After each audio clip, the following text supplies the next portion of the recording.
Joia. Então vamos lá, vamos fazer a nossa prece inicial, né?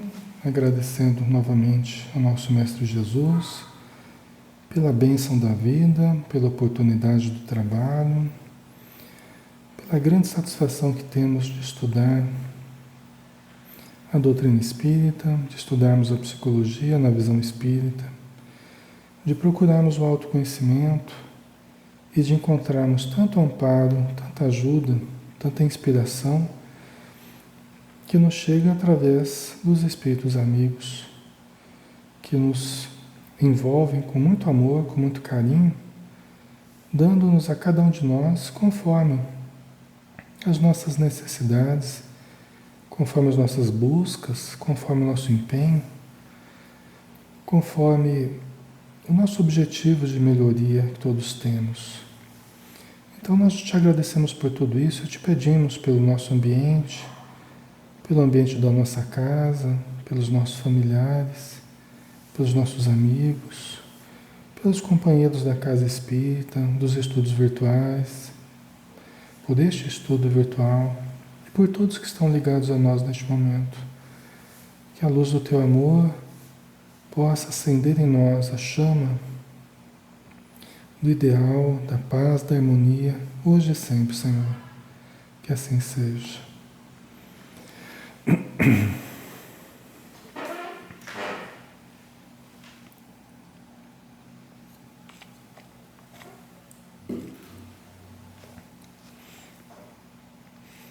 Muito bem. Oi, Silvia, boa noite. Seja bem-vinda. Vamos lá, né? Hoje nós estamos transmitindo do nosso grupo, né, da página do Grupo Alexandre Camargo Estudos, né, onde a gente pretende concentrar os estudos para ficar mais fácil de as pessoas novas poderem ir enxergando, né? Na minha página no Facebook ela está lotada, e aí você tem que criar um outro perfil, aí é um rolo, né? Então, através de um grupo, a gente não tem uma limitação de pessoas, então a gente pode ir crescendo e facilitando para todos terem essa participação e receberem o chamado, né, da transmissão ao vivo e tal. Vocês podendo compartilhar ajuda. Às vezes tem pessoas que não estão habituadas ainda com o estudo ali colocado no grupo, então não sei como é que funciona essa divulgação ali no Facebook. Eu não sei se colocado ali no grupo, mesmo sendo aberto, se vai chegar às pessoas que estavam participando com a gente. Mas se vocês compartilham, acaba chegando de uma forma ou de outra, acaba chegando às pessoas, tá? Porque elas acabam vendo, né? E isso ajuda bastante. Então, todos que estão chegando, um grande abraço. João Santos, Fátima Lima, Avanil, um abração, a Bete Oliveira, Amada Fátima. Sejam todos bem-vindos, tá? Vamos então começar, pessoal. Nós vamos fazer a segunda parte do estudo hoje do Amor e Eros, né? Nós já começamos essa parte dentro do capítulo 1, Amor Imativo Amor, Amor e Eros, tá? Que nós já começamos.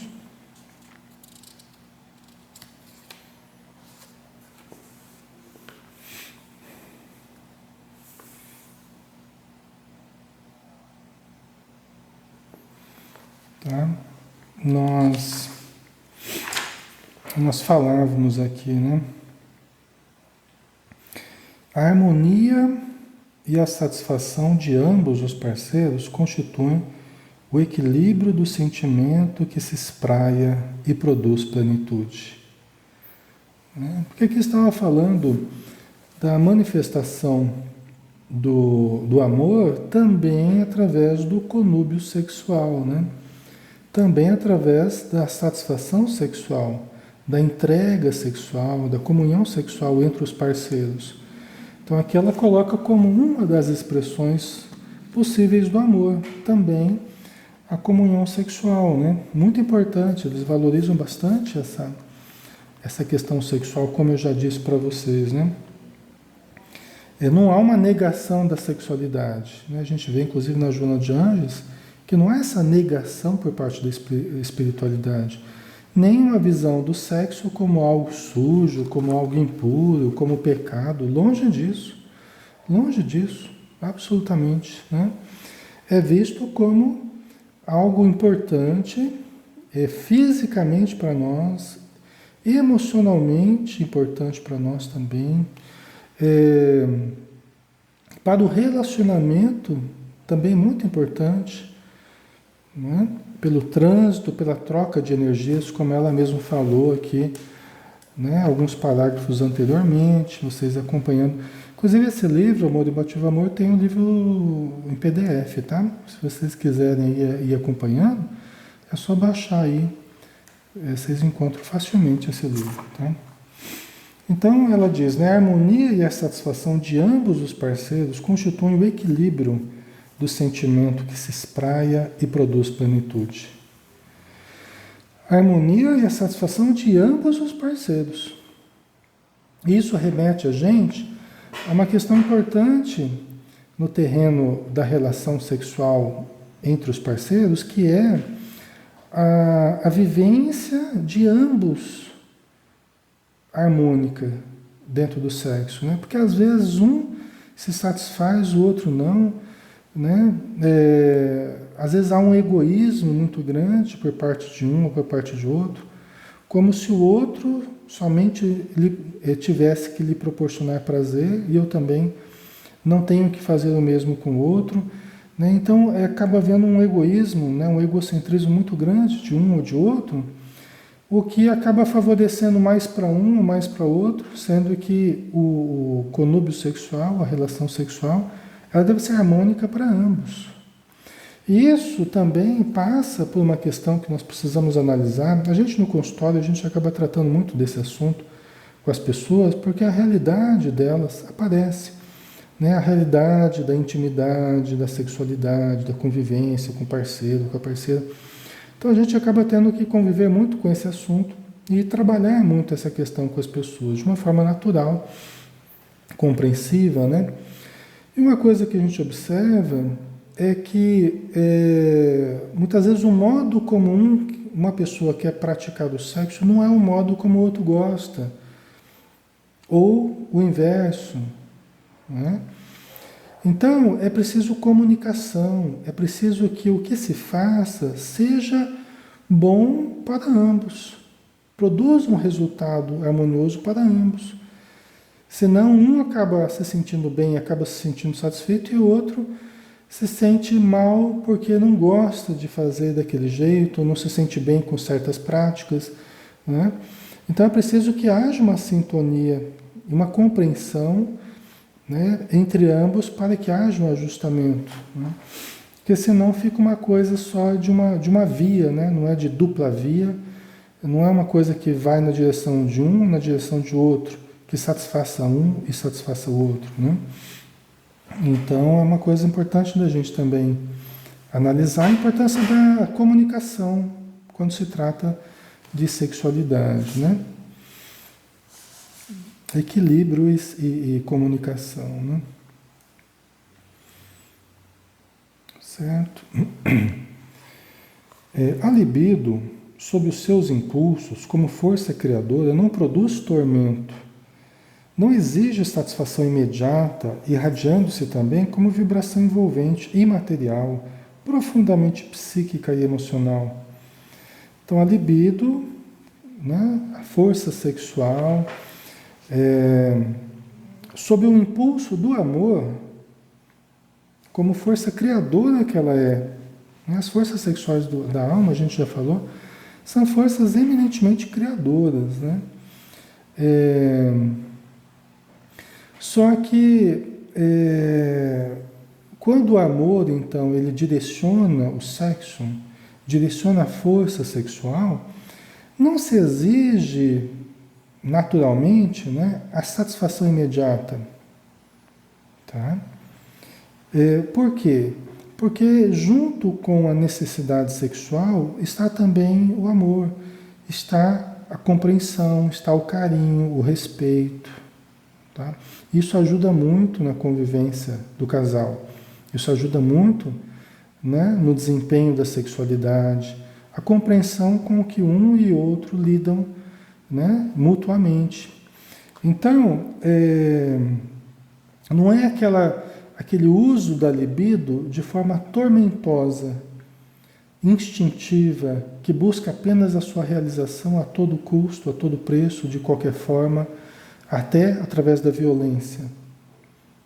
Né? Vocês entendem? Porque eles têm o uso da libido que não está direcionada pelo amor, que pode caminhar inclusive para a violência, para o estupro, né? Okay? Para o desrespeito para com o outro no campo sexual, para a indiferença para com o outro. Aí cai-se naquele comportamento apenas do outro objeto, né? O objeto do meu prazer, como se fosse uma coisa e não uma pessoa, uma mulher, um homem com sentimentos, com necessidades de carinho, de respeito, de compreensão, de ternura, de doçura, né? Então isso, quem vai dar, o que vai dar, o que vai proporcionar isso ao ato sexual será o amor verdadeiro, né? O amor adicionado ao sexo é que vai gerar esses efeitos positivos, tá? Que nós estamos falando aqui, certo?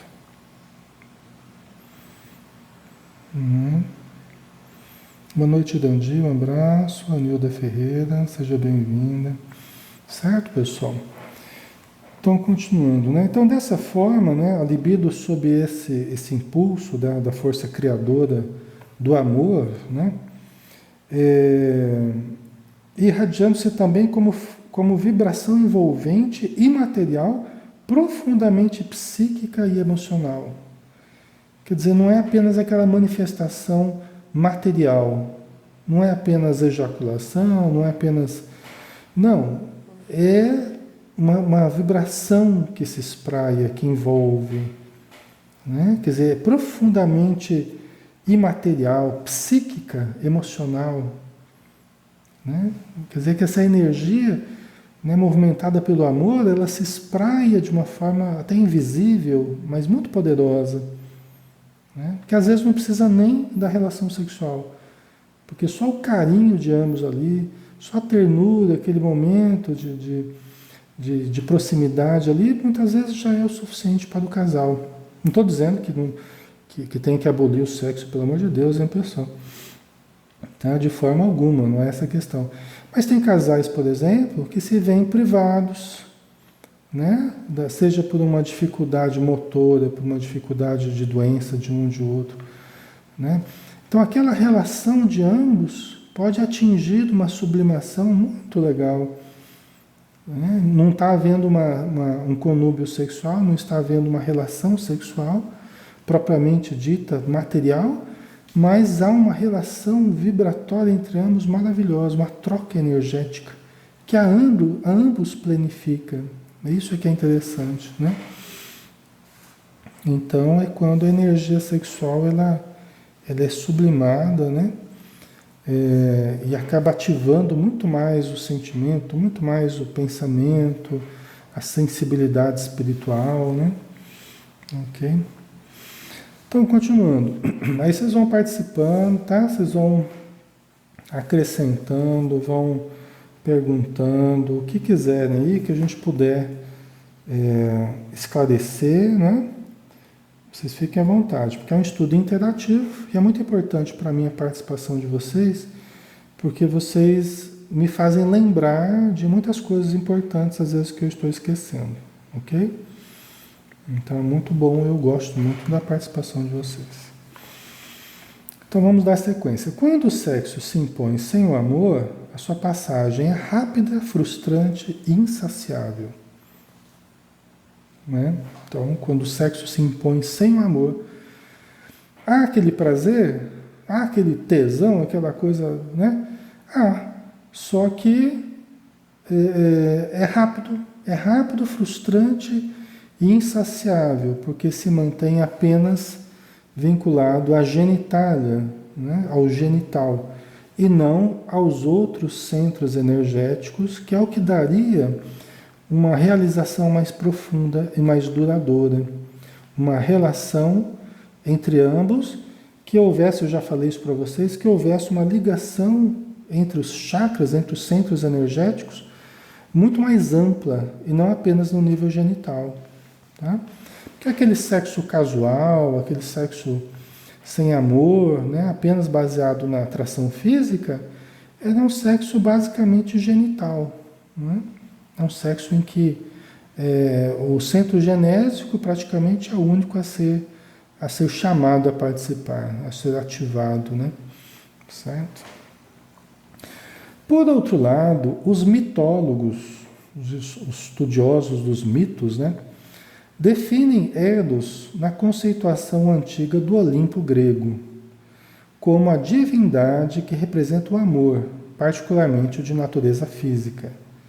Então, olha só, os mitólogos, né, aqueles que estudam os mitos, né, definem Eros, na mitologia grega, lá, como a divindade que representa o amor, e particularmente o de natureza física.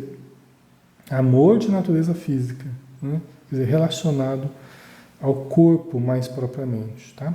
Aí ela vai fazer uma digressão aqui, histórica, mitológica, que eu vou passar rapidinho, sem grandes comentários, porque ela só quer demonstrar historicamente os vários nomes que Eros ganhou, os vários significados que Eros ganhou. Tá? Quase sempre mais relacionado com as funções sexuais, com os prazeres sexuais, com o corpo, tá? Menos essa questão espiritual, certo? A Lúcia colocou: depois que eu tive câncer de mama, fiz a retirada e meu marido me largou. Certo. Acabou o desejo entre nós. Certo, entendo, Lúcia. Não é? E aí, no caso, pelo que você fala, entre você e ele, né? O desejo que acabou e tal, né? Mas às vezes o amor verdadeiro, às vezes ele existe menos do que a atração física, né? E uma vez que o corpo se vê privado de alguma forma, muitas vezes o relacionamento não se sustenta, né? Pela falta daquele amor que acaba não existindo e sustentando a relação, né? Não sei no seu caso, né, Lúcia, como foi, mas isso pode acontecer, né? Quando é baseada a relação somente no corpo, quando não há o corpo perfeito, quando não há um corpo nas formas que o outro deseja e tal, frequentemente a relação fica com dificuldades, né? Talvez porque não haja o amor atingido o nível emocional, espiritual, né? Mental, como poderia ser, né? Mas é uma questão mais particular, assim, é difícil a gente analisar, né? Sem a gente conhecer os casos à parte, eu prefiro não entrar muito nessa questão. Então vamos lá. Eros teria nascido do caos primitivo, portanto, espontaneamente, como manifestação da vida afetiva. É interessante, né? Eros teria nascido do caos primitivo, portanto, espontaneamente, como manifestação da vida afetiva, né? Interessante porque o Eros, né, como essa coisa mais física, essa energia mais ligada ao corpo, a gente sabe que a energia vital, a energia sexual, ela, dizem, né, os espíritos que ela jorra, inclusive a Joana de Anjos fala sobre isso, né, que ela jorra ali na base da coluna, né, ela jorra, ela como se ela fosse ali produzida ali naquela região, a gente não sabe exatamente como é que funciona essa metabolização da força sexual, né? Mas é como se ela se iniciasse ali na base da coluna e ali ela alimentasse através dos vários chakras ali, né? Através da coluna subindo ali, ela alimentasse através de ductos, através de canais, né?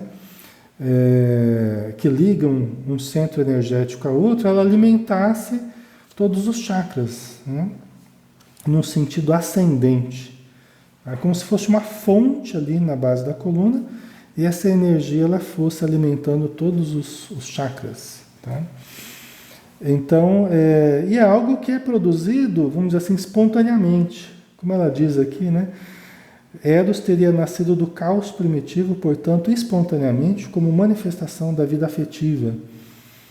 A partir do século XVI, a partir do século VI antes de Cristo, passou a ser representativo da paixão e teria tido uma origem diferente, uma gênese mais poética, comparecendo como filho de Hermes e Afrodite. Eros como filho de Hermes e Afrodite, né?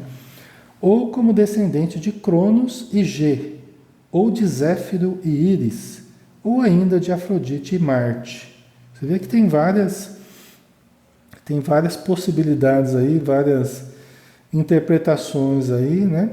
Historicamente, mitologicamente, não há um pensamento só em torno do surgimento de Eros. Existem vários, né? Existem várias interpretações aí, né?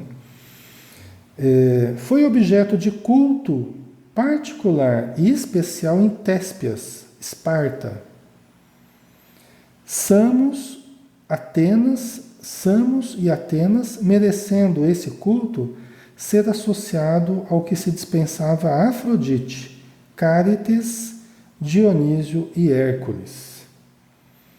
Por extensão, passou a representar o desejo sexual, a função meramente decorrente do gozo sensualista, dos prazeres e satisfações sexuais.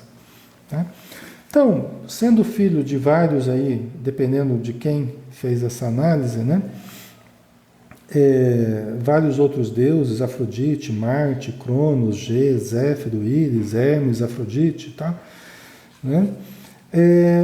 O que importa para nós é que passou a representar o desejo sexual e a função meramente decorrente do gozo sensualista, dos prazeres e satisfações sexuais.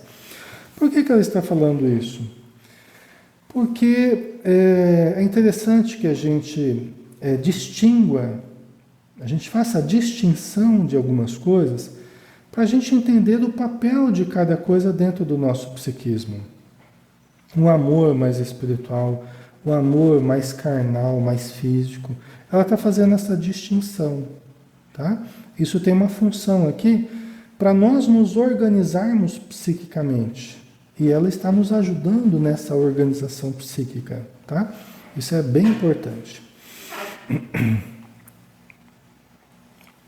A gente poderia pensar que trata-se apenas de história, apenas de mitologia, né? de palavras bonitas, mas não se trata só disso, se trata de organizarmos os nossos raciocínios e de darmos para coisas diferentes nomes diferentes, funções diferentes, significados diferentes. Tá? O que faz com que nós tenhamos uma capacidade maior de expressar o nosso pensamento, de ampliarmos o autoconhecimento, certo?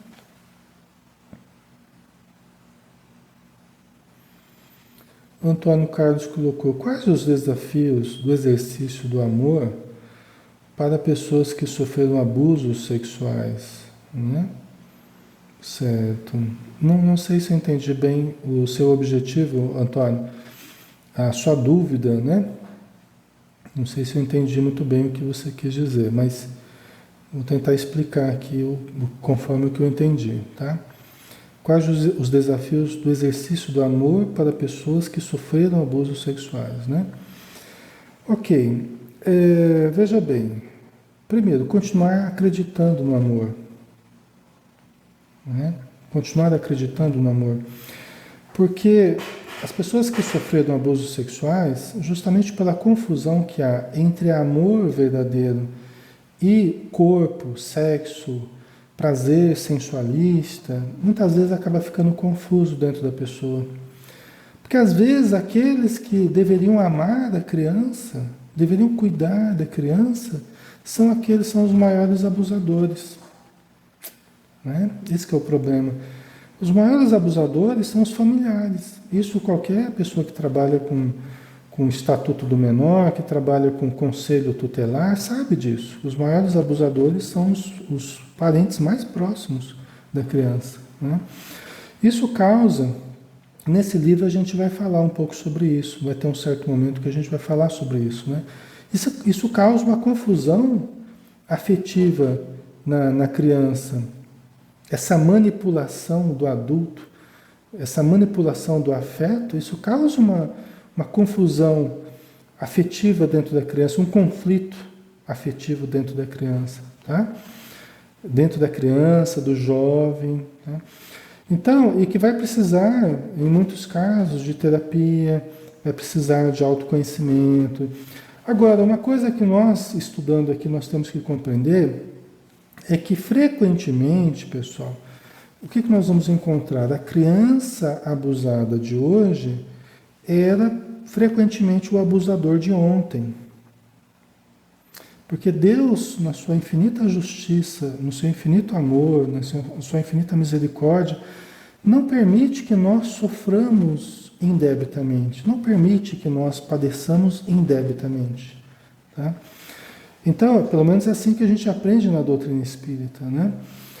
Existe uma ética permeando o que nos ocorre. Nenhum de nós é vítima casual da existência. A existência ela não ocorre assim como um jogo de dados casualmente, né? Deus não joga dados conosco. Então, as coisas que nos ocorrem nessa existência, elas são, sim, resultantes de atos praticados no passado, tá? E aí nós vamos encontrar pessoas sendo abusadas hoje, e eu não estou querendo dizer que está certo, que ela vai ter que passar mesmo por isso, e que está certo o que o outro fez, não. Mas que quando nós vamos observar o passado dessa pessoa, nós vemos um histórico de abusos também, tá? Então a gente vê que a lei acaba agindo, dando também a cada um segundo as suas obras, né? Eu sei que é difícil para muita gente ouvir isso, porque a gente tem uma tendência a nos julgarmos vítimas, né? E a condenarmos os abusadores que estão cometendo um erro, mas nós temos que entender que há uma justiça maior funcionando também, tá? E eu não estou justificando os abusadores, eu estou justificando o sofrimento de quem é abusado, certo? Então, preciso a gente entender dessa forma, até para que eu passe a pensar assim, peraí, por que eu passei por isso? Né? Será que não foi para eu entender como é delicada essa questão e como que eu preciso tratar a questão sexual com muito carinho, com muito respeito, né? Então eu passo desde a infância dificuldades nesse sentido para que eu possa chegar a algumas conclusões mais humanas, mais amorosas, mais caridosas. Muitas vezes a terapia irá me auxiliar para que eu consiga amar, para que eu consiga até ter relações sexuais, porque pode ficar um prejuízo em que eu tenha aversão sobre o sexo. Mas eu vou precisar de terapias até para voltar frequentemente a acreditar no amor, acreditar no sexo positivo, né? Amoroso e tudo mais. Depende de cada caso, tá? Ok? Certo? Respondido, né, Antônio? A gente responde, embora a gente fique algum tempo, né, nessas respostas, pessoal, mas a gente sabe que são problemas que muitas pessoas vivem e vivem sozinhas, e vivem, às vezes, sem saber entender, sem ter condição de fazer uma terapia, sem ter condição, às vezes, de ter informações a esse respeito. Então a gente aproveita, né, para dar esses esclarecimentos que venham, quem sabe, ser úteis, né, para quem tenha passado por isso e tal.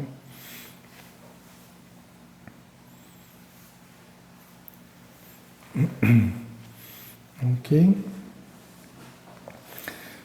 Quem passa por isso tem não sofre à toa, né? Sempre há uma razão para esse sofrimento. Quem faz esse sofrimento para o outro está criando um débito para si, que depois haverá de também ressarcir, tá? Então é isso aí, né, Sandra? Conforme o que você colocou aí, né? Boa noite, Vilani, um abraço, seja bem-vinda. Sil Camargo, Matilde, Fedato, Bárbara, Angélica, Posto Petrovia, um abraço. Dulce, Amaro, todos que estão aí conosco, tá? Um abração. Então, continuando.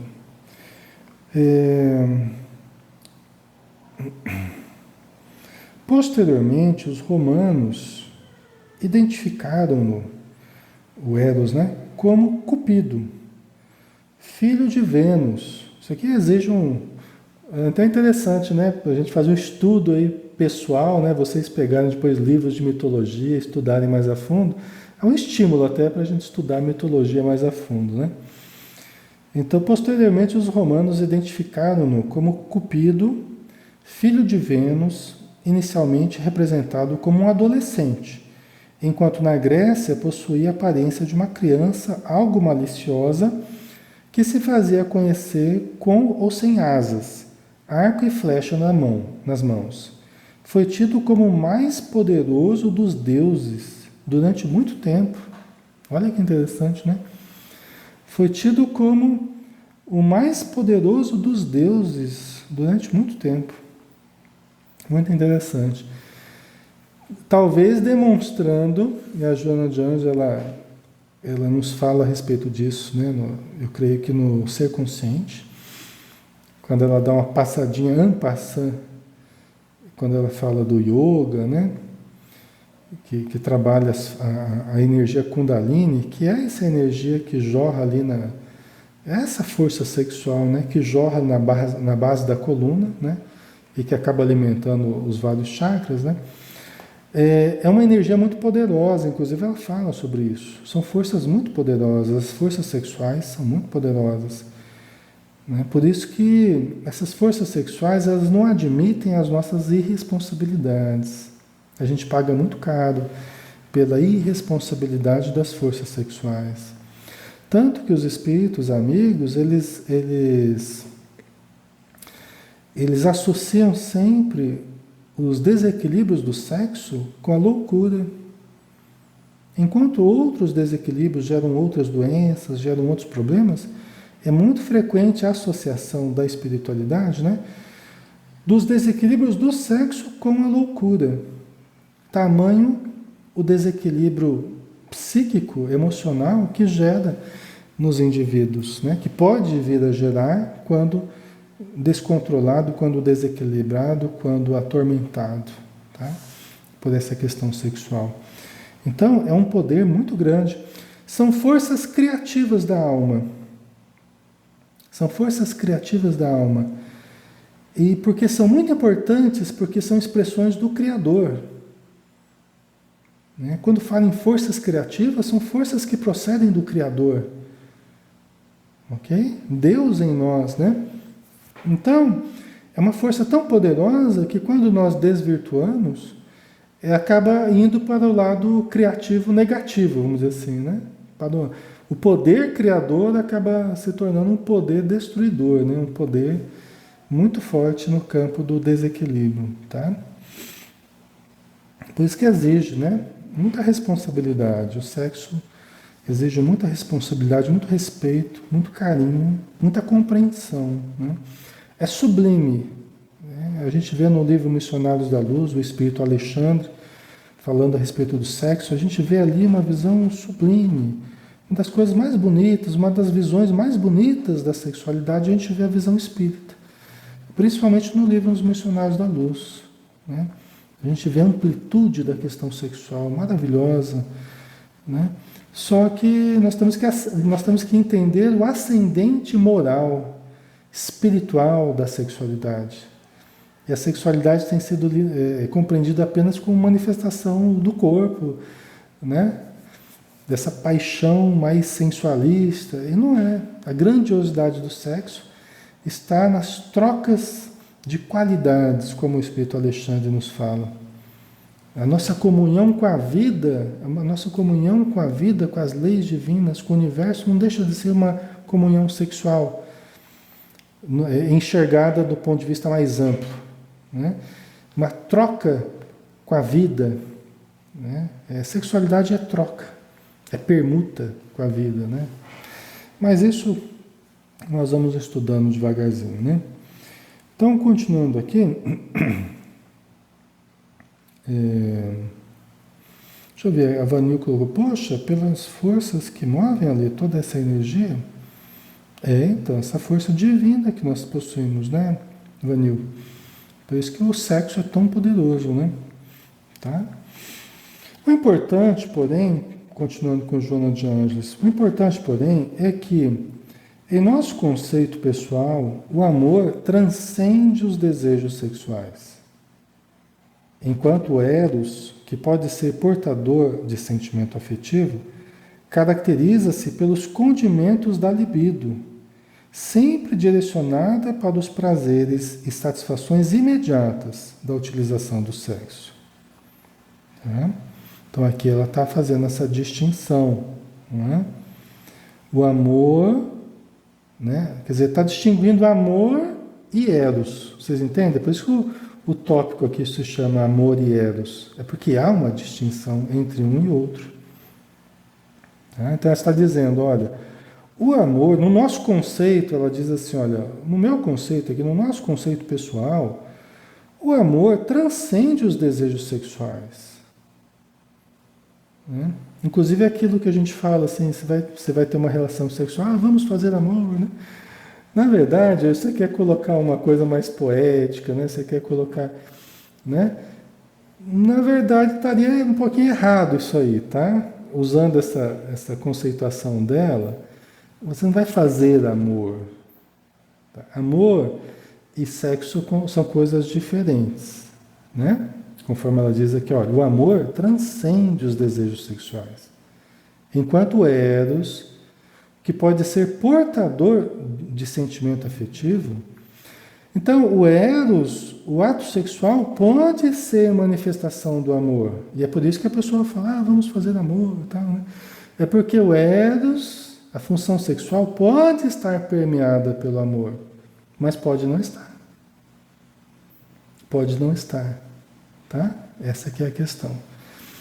Então ela distingue aqui, olha, enquanto o amor transcende os desejos sexuais, eros, que pode ser portador de sentimento afetivo, nesse sentimento do amor, caracteriza-se pelos condimentos da libido, sempre direcionada para os prazeres e satisfações imediatas da utilização do sexo.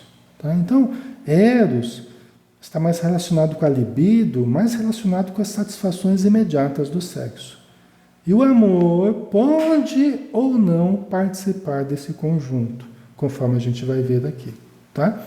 Pode continuar falando aí, vamos fazer amor, tudo bem, não tem problema. Às vezes você fala isso, o pessoal fica bravo. Não, Alexandre, mas eu faço amor, eu não faço... Tá, a gente tem que entender que a gente está fazendo sexo, né?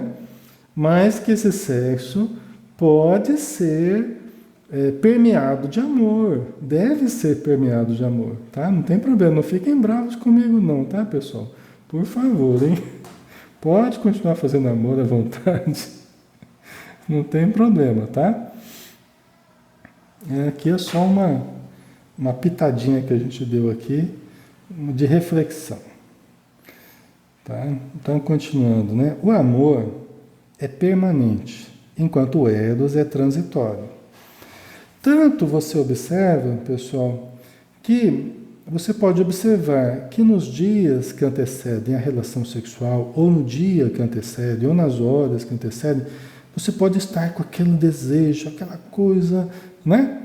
Dependendo do nível de tempo aí, né? De necessidades que você tenha para o desempenho, no desempenho do sexo, né?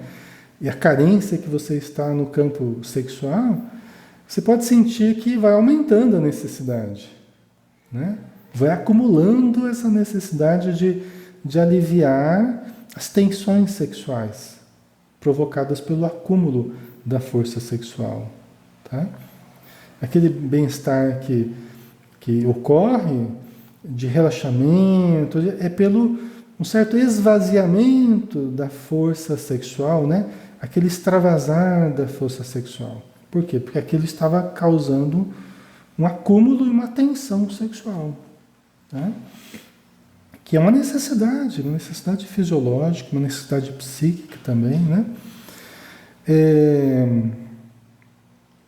Só que uma vez sanada essa necessidade de descarrego, vamos dizer assim, das forças sexuais, aquela necessidade urgente, aquela necessidade emergente desaparece.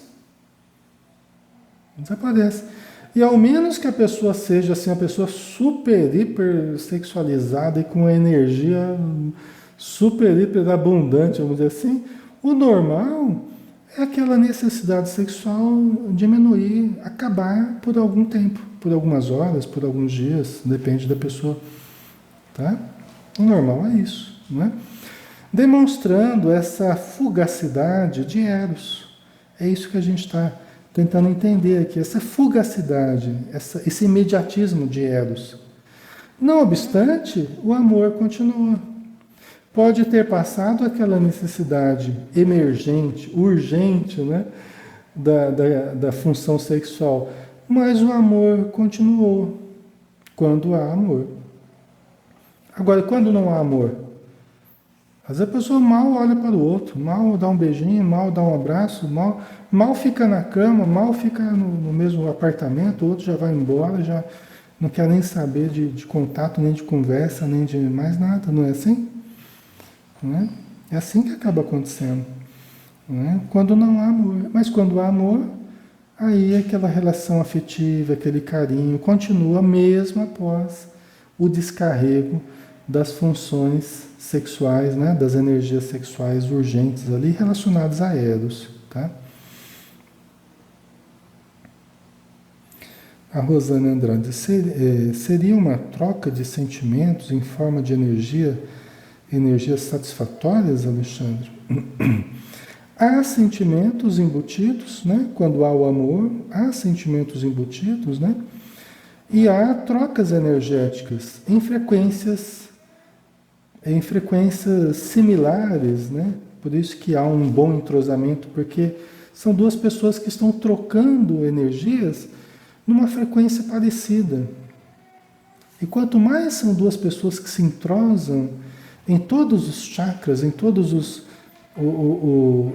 níveis de manifestação do ser, maior será o entrosamento das energias, a afinização das energias, a sintonia entre ambos, né? É muito legal isso. Tá? Ok. Deixa eu ver aqui. E isso, né, Rosane, só complementando isso é que satisfaz, é isso que causa a satisfação e cada vez mais plena. É quando em todos os níveis, corpo e alma, né, sentimento e palavra e pensamento e sensibilidade, até espiritual. Quem cultiva mais a espiritualidade, lida mais com as energias, inclusive com a mediunidade, quando trabalha bem as funções sexuais, pode sentir muito mais, inclusive, prazer. Porque está muito mais treinado a sentir as energias, inclusive que transcendem o corpo, que transcendem o orgasmo propriamente material, e aquilo atinge o inimaginável, atinge níveis espirituais muito interessantes. Tá? Quem trabalha com a mediunidade, quem trabalha com a energia, com o passe, quem está acostumado a se auto-observar, quem está acostumado a sentir o fluxo energético no seu corpo, né? Se credencia a sentir também mais prazer sexual, quando lida com o prazer também de uma forma equilibrada, de uma forma respeitosa, de uma forma, né, mais espiritualizada, né? Então é interessante isso, pessoal. Por isso que a religião, a busca de autoconhecimento, isso tudo não vem para tirar o nosso prazer da vida, não vem para tirar o prazer do sexo, não vem para tirar o prazer da existência de forma alguma. Na verdade, isso tudo, bem compreendido e bem utilizado, vem para nos trazer mais prazer. Né? Por quê? Porque o prazer advindo do autoconhecimento, o prazer da consciência corporal, o prazer da consciência energética, o prazer da consciência espiritual, Você imagina o que é tudo isso junto? Né? Imagina o que é tudo isso junto. Né? Quando você une... A Joana de Anjos, ela fala o que é felicidade. Um dos conceitos que ela fala o que é felicidade é o perfeito entrosamento entre ego e self, entre matéria e espírito, basicamente, entre ego e self. É o perfeito entrosamento entre espírito e matéria, entre corpo e alma. Entendeu? Por isso que no Evangelho segundo o Espiritismo tem aquela mensagem, né, do Espírito Jorge, acho que a última do Sede Perfeito, se eu não me engano, que é cuidar do corpo e do espírito. Por isso que ele questiona, uns querem o rebaixamento da alma, outros querem o aniquilamento do corpo. Onde é que está o equilíbrio aí? Não está nem você rebaixar a alma, né, como se não existisse espírito, e só vive de corpo, e nem com o aniquilamento do corpo. Está justamente no que a Joana fala, no perfeito entrosamento entre ego e self, entre corpo e espírito, né? Matéria e espírito. Isso aí são os próximos séculos aí, a gente vai aprender a viver cada vez mais a união, a espiritualidade no corpo. Né? A gente vai aprender a viver cada vez mais o entrosamento do espírito com o corpo. É do contrário do que se imaginava, né? Se imaginava assim, nós vamos buscar o espírito, o espiritismo, a casa espírita, e nós vamos negar a matéria, vamos negar o corpo, negar o sexo, negar o dinheiro, negar o prazer, e está tudo resolvido. Tem muita gente trabalhando dessa forma, viu, pessoal? E por isso que muita gente está se dando mal.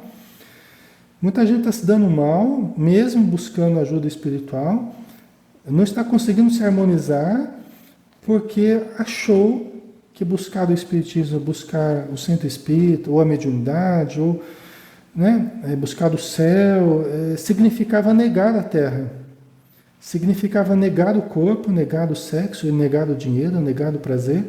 E aí a pessoa cai num grande problema, né, que ela perde o prazer de viver. São aqueles espíritas que às vezes se tornam muito rígidos, demais, por demais da conta, né? Acabam valorizando muito regras e não o afeto, e não o prazer, e não a harmonia, né? E ficam só em busca de poder, em busca de regras, caem numa coisa meio compulsiva de fazer, e estão cada vez mais insatisfeitos, mesmo fazendo, porque na verdade excluíram o prazer da existência. E o prazer não está nessa compulsão. O prazer está em sabermos viver com harmonia, sabemos viver com equilíbrio. Né? Tem a importância do ter, tem a importância do fazer, tem a importância do ser também, né? Relacionado a esse autoencontro, né? Essa vivência mais profunda, né? Da harmonia interior, da vibração. Né? Então, são coisas que a gente vai aprendendo com o tempo, né? A gente vai aprendendo, né, a viver melhor. A vivência da paz, por exemplo. A gente fala tanto de paz, mas a vivência da paz é uma coisa que nós temos que aprender a viver a paz agora. Né? Vencendo ansiedades, vencendo compulsões, vencendo essa correria. Né? Então, é uma coisa que a gente tem que aprender a consolidar a paz dentro de nós. Porque a gente fica naquela perspectiva, eu estou em busca da paz, eu estou ansioso para viver em paz. Desse jeito nunca vai conseguir, porque a ansiedade não combina com paz. Vocês estão entendendo? Então o prazer vem desse relaxamento, aliviarmos as tensões, né? Vivermos um pouco mais o prazer, mas um prazer mais espiritualizado também. Né? Em tudo é preciso equilíbrio, né? Certo? Ok? Então, o Antônio Carlos perguntou aqui, o chakra sexual desequilibrado pode acarretar em doenças? Sim. Assim como todos os outros chakras desequilibrados podem acarretar problemas físicos e problemas psicoemocionais, Antônio Carlos. Cada chakra você vai ter certos problemas físicos associados e certos problemas psicoemocionais, comportamentais associados a ele também, tá? No caso do chakra sexual, chakra genésico, é, com energias desequilibradas, né, nesse chakra, você pode ter o desenvolvimento, o campo ideal ao desenvolvimento de bacilos, né, fungos, vírus nessa região. Você pode ter disfunções começando a surgir, você pode ter aparecimento de cânceres, tá? A Joana de Anjos até ela relaciona o câncer de próstata com o uso abusivo das funções sexuais. A pessoa, por exemplo, que concentra muito as funções, o prazer na existência com a função sexual, que é o que a gente falou, né? A pessoa quer reduzir tudo ao centro genésico, ao invés de sublimar parte da energia para as outras funções também.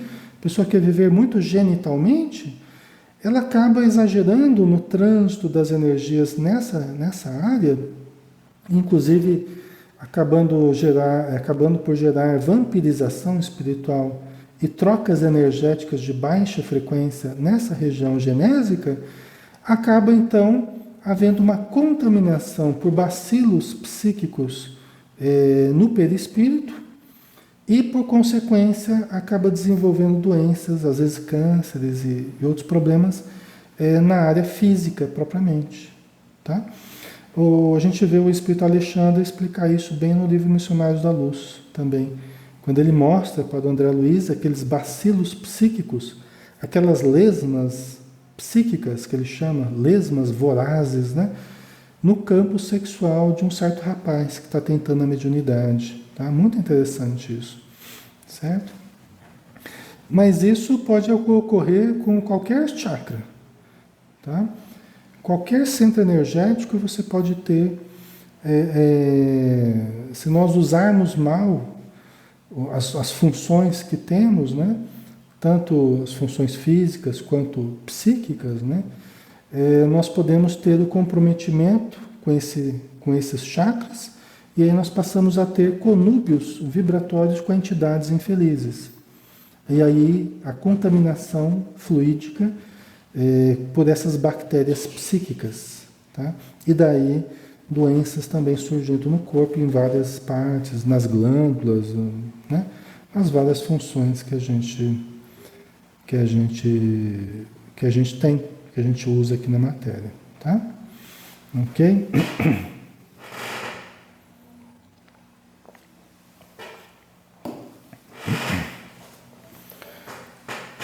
Deixa eu ver aqui. Vamos ver se está acabando aqui. Ixi, ainda tem chão.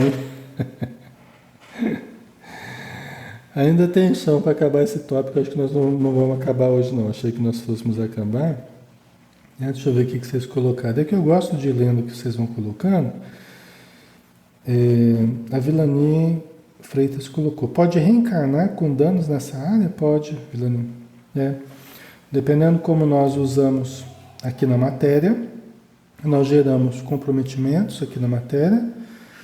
Podemos chegar ao plano espiritual dando continuidade aos desequilíbrios que começamos aqui na Terra, ficarmos um bom tempo no plano espiritual sofrendo esses desequilíbrios, junto com entidades em locais desequilibrados, e quando virmos a reencarnar novamente, virmos trazendo certas dificuldades nesse campo, tanto fisicamente quanto comportamentalmente nessa área sexual ou em alguma outra área, conforme o centro vital que nós desequilibramos, tá?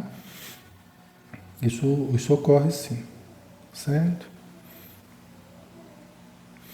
A Sandra colocou, Sandra Piccoli, nos Missionários da Luz, fala desse caso que é o uso indevido nesta vida, mas pode acontecer de vir problemas desse tipo por causa de outra vida. Sim, mas veja bem, Sandra, o rapaz que fala no livro, Missionários da Luz, é um rapaz que vem com uma tendência, ele frequentava bordel, ele frequentava, né,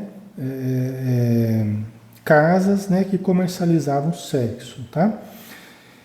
Então, é uma pessoa que traz essa tendência de frequentar ambientes deste tipo, né? De utilizar o sexo pago, né? E isso ele era casado, tá?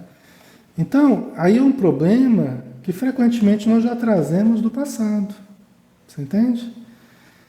Então, essas tendências, o André Luiz, por exemplo, o André Luiz ele desencarnou por causa da sífilis. Ou seja, o comportamento sexual dele desenvolveu a sífilis por causa, certamente, por causa da incontinência sexual dele, né? Então, a promiscuidade no campo sexual acaba frequentemente gerando problemas venéreos, doenças venéreas, né? É muito comum. Pessoas que foram muito promíscuas no campo sexual nessa vida, muitas vezes terminam a vida roído por várias doenças, né? E muitas delas doenças venéreas, né? Então, no plano espiritual vai tratar do perispírito, mas quando for reencarnar,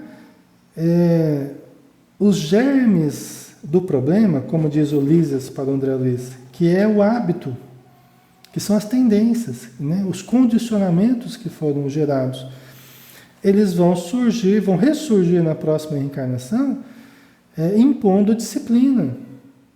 Então é a pessoa que vai lutar a vida inteira ali contra condicionamentos, desejos de ir para lugares que não deve, desejo de ter uma vida irregular no campo sexual, entendeu? Pode até não desenvolver doença, mas é uma pessoa que vai lutar contra condicionamentos comportamentais. Se for bem, né, ela vai diminuindo para as próximas encarnações esse problema, né, que em algum momento foi gerado, tá?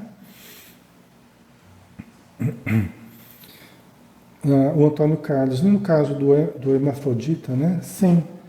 Poderia ser um desequilíbrio? Sim. Né? Nós temos aí, para vários problemas, eu não quero entrar aqui no caso a caso, porque ficaria até polêmico o negócio. Porque essa questão sexual é muito delicada, né? Existem várias nuances aí que a gente precisa analisar. Mas os vários problemas, né? Da androginia, né? Do hermafroditismo, de ter ambos os sexos, ambas as genitálias, né? Isso aí frequentemente a gente vê como resultado, né? Dos desequilíbrios da atitude sexual, né? Do comportamento sexual no passado, né? Ressurgindo como prova, né? Como uma dificuldade que vai gerar reflexões, vai gerar uma necessidade de reequilíbrio, de disciplina nesse campo, tá? Certo? Pessoal, já quase 9 horas, quase 21, né? Nós vamos dar uma paradinha por aqui. É que o assunto é palpitante, né? E a gente precisa ir com calma para a gente desenvolver bem os assuntos, né? De uma forma produtiva, de uma forma coerente, de uma forma justa até, com a importância que os temas requerem, tá? Então nós vamos terminar por aqui hoje, fazendo uma prece, né? E agradecendo a Jesus, podemos tratar de assunto tão importante, né? Tão delicado, mas tão necessário de ser tratado, principalmente nos dias de hoje, quando nós temos uma sociedade tão necessitada de esclarecimentos neste campo, todos nós, espíritos frequentemente falidos nesse campo, em encarnações pregressas, tentando nos equilibrar, tentando nos condicionar de uma forma positiva. Então nós já te agradecemos porque sabemos que fomos objeto de muita ajuda, que nesses rápidos instantes as energias do alto trabalharem em nós, justamente para desfazer as influências psíquicas, as influências espirituais de certos espíritos que muitas vezes se exercem sobre nós. Espíritos também atormentados nas funções sexuais e em várias outras, em processos de vampirização, e que possam ser conduzidos a locais de tratamento, a locais de restabelecimento das suas condições energéticas, mentais, emocionais, assim como nós também possamos nos refazer, sempre com a tua ajuda, Senhor. Obrigado por tudo. Que possamos permanecer contigo hoje e sempre. Que assim seja.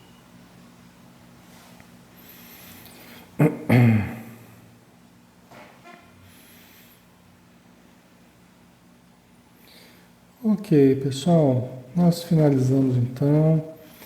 Agradeço aí a presença de todos, agradeço o carinho de todos aí, tá? As perguntas, as participações, sempre importantes aí para o nosso estudo. Fiquem com Deus, que Jesus abençoe a todos. Muita paz.